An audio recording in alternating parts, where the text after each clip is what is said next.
Hello, biology students. We are going to be doing a virtual lab, but it's an actual lab. It's really nice. It's not a computer animation. This is just somebody, University of Reading, over in England. They actually took the videos and then they made it into just a computer application. So it's really cool.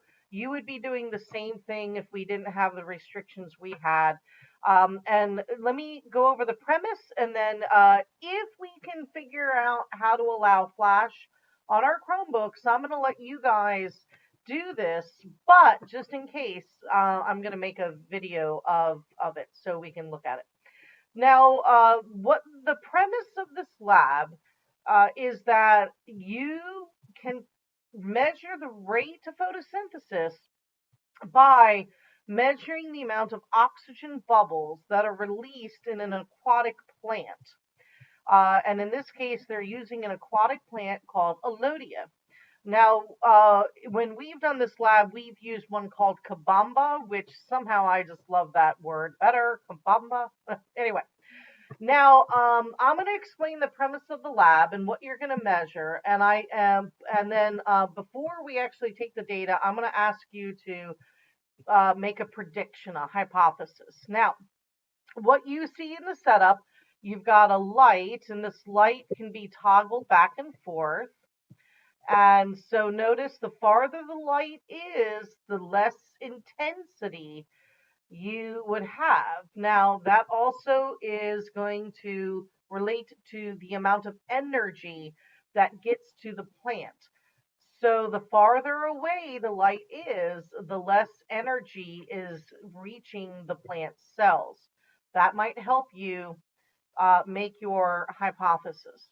Now, as the Alodia plant photosynthesizes, remember one of the byproducts is oxygen. And aquatic plants are really super duper helpful because what ends up happening is they release their oxygen into the water, and you can actually count the bubbles. And so the number of bubbles relates to the amount of photosynthesis that's happening. So the more bubbles that we count, the more photosynthesis is happening. So I want you, I'm going to pause the, I want you to pause the video, or I'm going to pause the video, and I want you to think about the hypothesis. As I drag, we're going to start off really close, and then I'm going to slowly move it farther and farther by 10-centimeter increments. And you'll notice the light gets dimmer. What I want you to do is make a prediction about what's going to happen to the number of bubbles. You know, increase, decrease. You're not going to know the number, but increase or decrease. So remember, in our hypothesis, we're going to be saying as the light gets farther away, the number of bubbles will, and then you think of what you're going to do. Now, again, I'm hoping you guys will be able to do this, but just in case. So what ends up happening is, notice, and it might, let me see if I can go to full screen. So notice you have the little bubbles floating up, and this would be the tip of the Alodia stem. Now, if you can, the easiest way to do this is just to hit the tap button. And the tap button wonderfully is going to take into effect, it's going to count for you. Now, I've tried this a couple of times, and boy, it's a little difficult. So we'll see what everybody gets. But let me go ahead.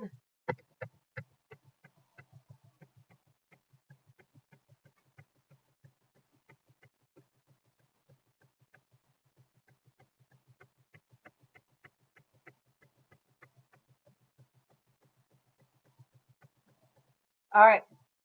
So, pretty good. You can see what you get. This one's one of the hardest, and you can see why. You're trying to capture when that bubble comes up, or if you fix your eye on when the bubble hits the top, but you want to find that. Now, so this is the number you want to record in your spreadsheet, 219 bubbles per minute. And I've done this a couple of times, and that's pretty decent. All right, so that was at 100 centimeters, 219. I'm going to move this to 110.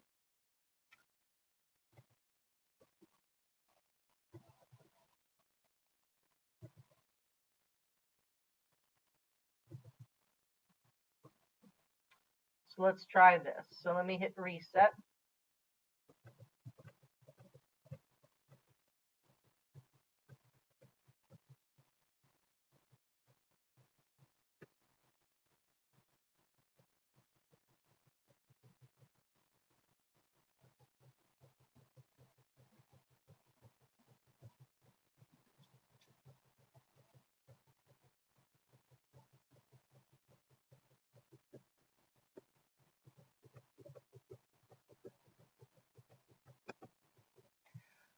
And so I'm going to stop at 30 seconds, and I got 169 bubbles per minute. Now, what we can end up doing is like looking at all of our data and seeing, but that we'll see what we get. So remember that was at 110 centimeters. That's 169. You can always pause the video. So I'm going to scoot this to 120, and let's go ahead and do this again. I'm going to hit reset.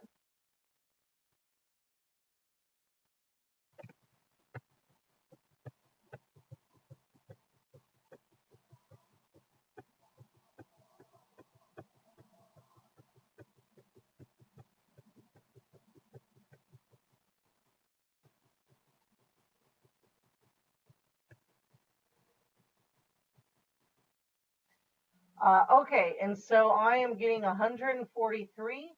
But again, you can, if we're doing it, hopefully we're figuring out and you are doing it and you can see. But in the meantime, there's our number. And we can always reset and try again and see what we get.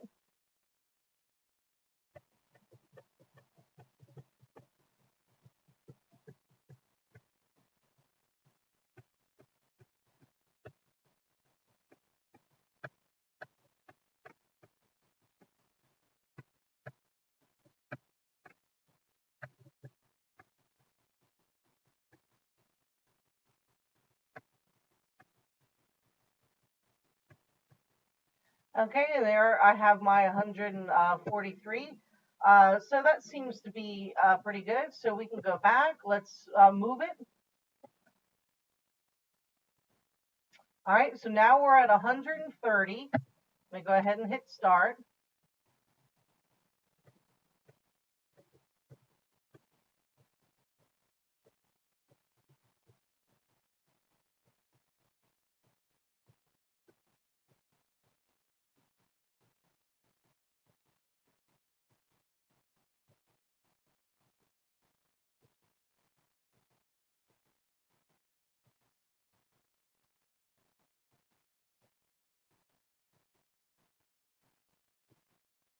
Okay, so I've got 91 bubbles in a minute, and you can see they're actually calculating the statistical range too. So 91 plus or minus 0.3, which is not too shabby. That's actually pretty cool that they do that. So 91 bubbles, and remember we were at 130. So let me go ahead and move it again. So 140.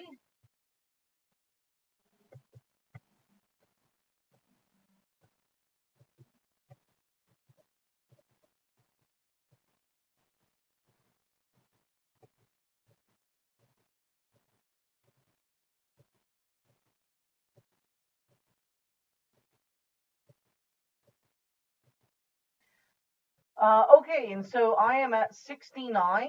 And again, depending on what you got, or if we're able to do that, you could use that.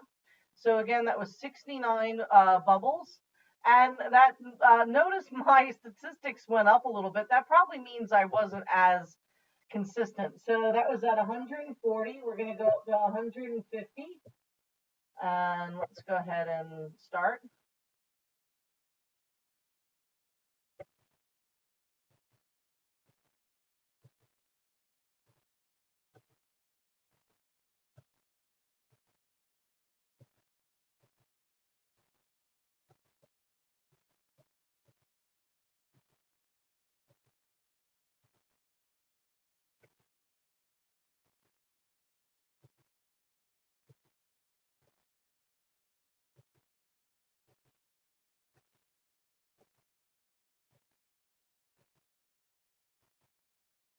Okay, and so that is 54. 54, and that was at 150. Let's go to 160. And you're going to notice things start.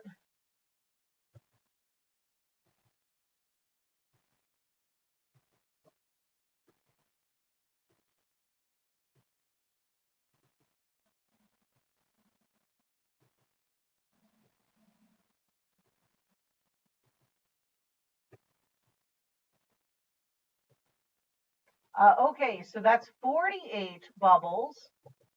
And that was at, oh my goodness, 160. Let's go to 170.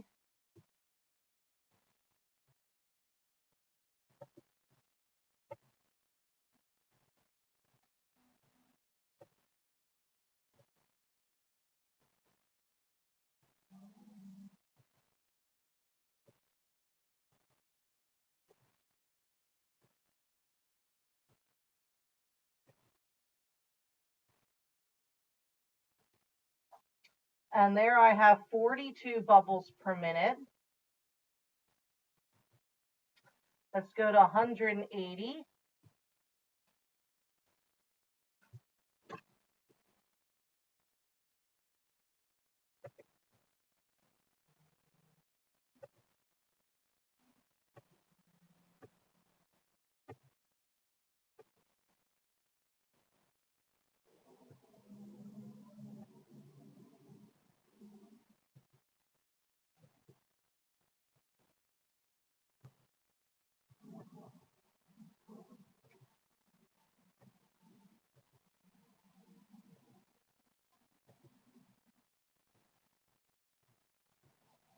All right, and I'm only getting 42. So let's go back. We're going to go to 190.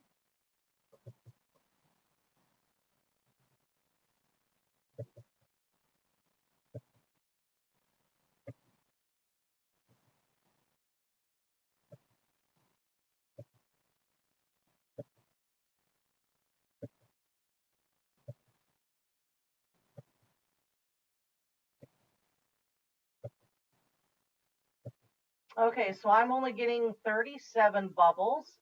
That was at 190. Let's do the last one.